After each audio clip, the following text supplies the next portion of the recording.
Bonjour et bienvenue sur le réseau Art pour ce dernier épisode du calendrier de l'Avent. Mais vas-y. On va pas s'en sortir de toute façon. Ça fait 24 épisodes du coup qu'on est là. C'est le dernier épisode. On est le 24 et ce soir vous fêtez Noël. C'est incroyable. À minuit les cadeaux vont être déposés. Et Maxime avait commencé ces 3 semaines de calendrier de l'Avent avec une belle BD pour les enfants écrite par Boulet. Et là Max, cette fois tu as envie de passer sur quelque chose de beaucoup plus adulte puisque tu veux nous parler de Asterios Polype de David Mazzucchelli. Et oui, David Mazzucchelli, que vous connaissez parce que c'est également l'auteur de Batman Year One. Tout à fait. Pour les lecteurs du site et les lecteurs de comics tout simplement. Et par contre c'est un peu dommage parce que du coup on vous propose ce cadeau là mais c'est le 24, c'est peut-être trop tard. Mais si vous achetez vos cadeaux après Noël parce que avant Noël c'est trop cher, vous pouvez aller chercher Asterios Polype.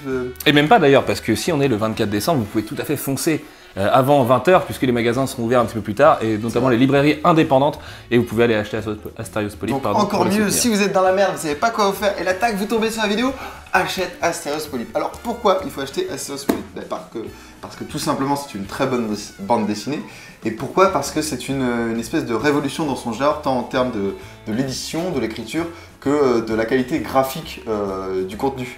Donc David Mazzucchelli va vraiment dresser, vraiment établir en fait une charte graphique en rapport à tous les comportements et les personnages qui circulent en fait dans son histoire. Et c'est ça qui est assez fort. Donc Asterios Polype, ça raconte tout simplement l'histoire d'Asterios Polype, qui est un architecte, donc qui n'a jamais rien produit, mais qui a dessiné des plans et qui a toujours été renommé, donc il est enseignant.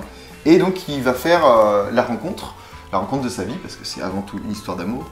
Il va faire la rencontre de sa vie, il va rencontrer une femme qui est sculptrice et qui, dans l'œuvre, va être représentée de manière différente. C'est-à-dire qu'Asterios Polype, comme c'est quelqu'un d'un peu droit, rigide, tout ça, architecte, donc il va être dessiné à la ligne claire, avec des couleurs un peu sobres, tout ça. Et dès que cette femme intervient, bon bah là, c'est parti pour le crayon de couleur, c'est parti, ça vibre dans l'image, et quand ils vont se rencontrer, il va y avoir un croisement de ces deux univers graphiques. Donc déjà, ce premier point-là, c'est un peu une révolution dans le genre et c'est un peu quelque chose qui marque après la lecture de cela. En plus, ça accompagne un petit peu le lecteur, tu vois, Et c'est assez marrant d'ailleurs que tu parles de ça, puisque Mazzucchelli, sur Batman Year One, qui est quand même la BD pour laquelle il est connu et reconnu mondialement, il utilise déjà le même procédé. Avec Frank Miller à l'époque, ils avaient défini que les différents tempos de Batman et la différente temporalité étaient dessinés de manière différente. On se souvient de J.H. Williams III aussi, qui avait fait ça sur Batwoman, en s'inspirant de Mazzucchelli. Et donc il revient, il reprend un peu son droit en faisant de la BD qualifiée d'intello par beaucoup, mais qu'en est pas, c'est de la BD adulte simplement. Vous offrez Ragnarok à votre petit frère et vous offrez Asterios Polype à votre papa et puis tout le monde sera content. Exactement. Et dans cet univers un peu adulte, c'est ça qui va être intéressant, c'est qu'Asterios Polype, il va vraiment évoluer. En fait, il a deux parties. En fait, il y a une partie où on va raconter son passé, un peu la manière dont c'est construit, dont il construit son travail. Et à un moment, bon, je vous dis pas quoi parce que pas de spoiler, mais il va se passer un événement dans sa vie qui va un peu bouleverser tout ça et qui va l'obliger à un peu se reconsidérer. Et donc il va vivre des aventures un peu intemporelles, ça va être un peu bizarre, mais on va tourner un peu autour de sa psyché, de qu'est-ce qu'il pense de la vie, de comment il va évoluer, comment il va digérer un peu les rencontres qui finalement vont un peu à... Les rencontres qui vont à l'encontre, bon, mais c'est un peu ça, qui vont un peu à l'encontre de la manière dont il pense et qui vont le faire évoluer, donc, et qui vont faire également évoluer graphiquement la bande dessinée. Donc c'est une très très bonne histoire d'amour. Moi, c'est quelque chose que je conseille. Vous pouvez offrir ça à votre copine, à votre père, absolument à n'importe qui. À votre copain aussi. À votre copain, tout simplement. N'importe qui peut être tout simplement sensible à une histoire d'amour et une histoire très mature. Et dans cette histoire-là, quelque chose qui est très important de souligner aussi, c'est que c'est une histoire d'amour qui n'est pas simple. C'est quelque chose c'est une vraie histoire d'amour, donc c'est complexe et c'est complet. Il y a vraiment plein d'aspérités, il y a plein de choses qui se vivent et on vit un petit peu à travers lui, on est un peu tiraillé de la même manière que le personnage dans ses doutes. Et c'est vraiment, moi, c'est l'une des rares bandes dessinées qui m'a fait chialer. Donc je conseille si vous voulez faire un petit peu pleurer les chaumières. Je sais pas si cette expression est encore valable en 2014. Mais offrez ça donc à un Du coup, on fait pleurer dans les chaumières, parce que faire pleurer une chaumière, c'est un peu compliqué. Même en 2014, ça reste un peu compliqué. Et ce qui est dingue avec Asterios Polype, il faut ajouter quand même que Mazzucchelli, même s'il s'est jamais présenté en tant que tel, enfin un petit peu avec les histoires de réédition de Batman Year One où il a refusé la nouvelle couverture ou la recolo qu'il trouvait un petit peu minable parce qu'on l'avait pas consulté, le mec il s'est quand même vraiment mis en marge en fait de l'industrie mainstream de la BD US et européenne, parce que enfin Asterios aurait été édité directement en Europe Europe ça aurait été la même chose finalement.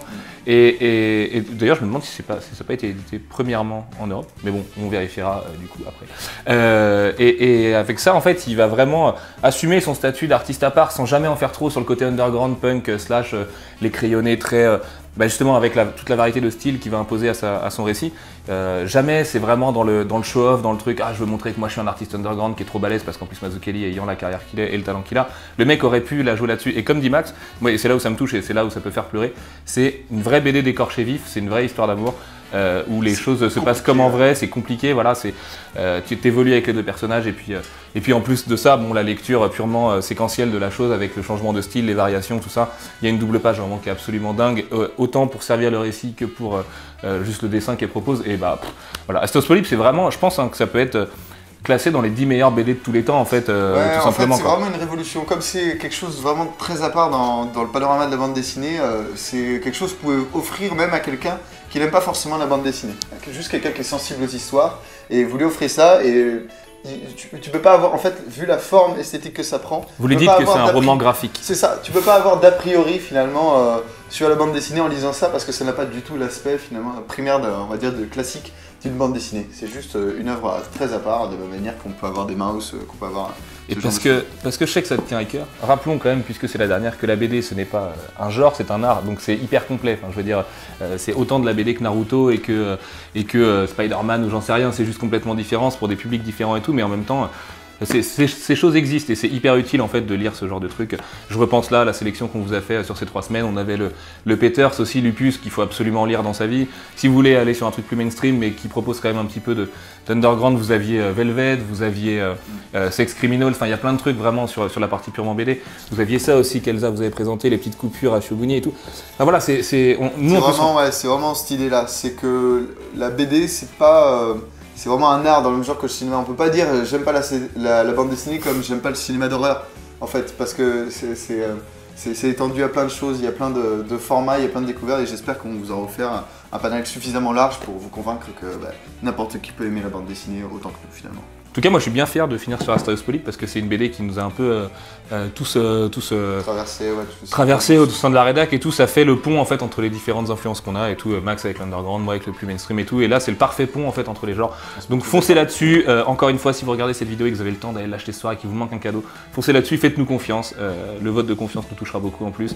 Et puis ça mérite d'être lu tout simplement. Donc c'est dispo chez Caster. Ça doit être 35 € si je dis pas de bêtises.